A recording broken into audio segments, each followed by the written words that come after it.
دنیا میں بڑے بڑے لوگ آئے، بڑے بڑے کام ہوئے، بڑے بڑے کارنامے سر انجام دیے گئے،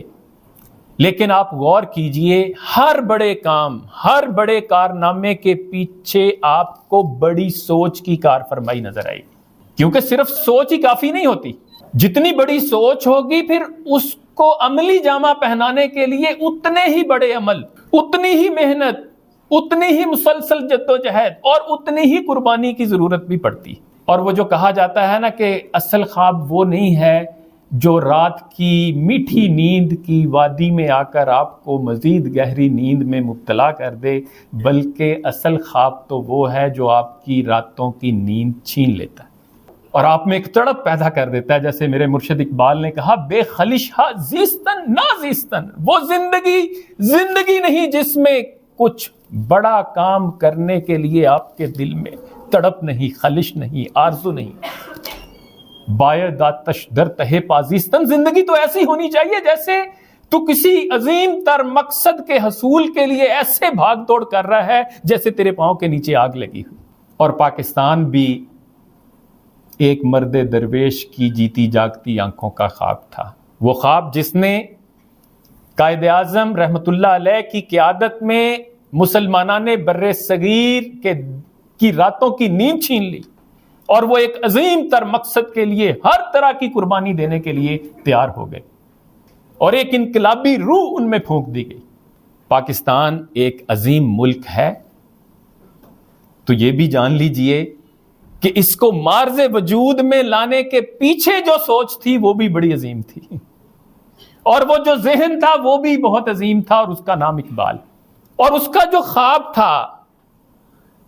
وہ جو اس نے تصور دیا،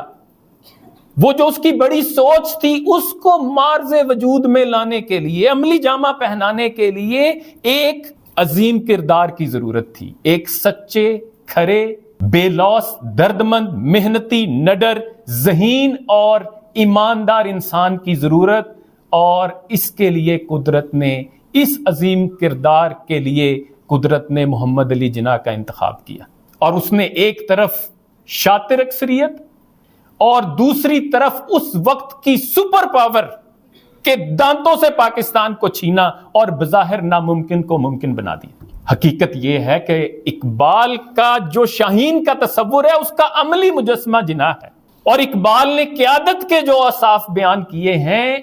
وہ بھی محمد علی جناح میں بدرجہ اتم موجود ہیں۔ نگاہ بلند، سخن دل نواز، جاں پرسوز، یہی ہے رخت سفر میر کارواں کے لیے۔ اور کہا، چے واید مرد را تب بلند مشرب نابے،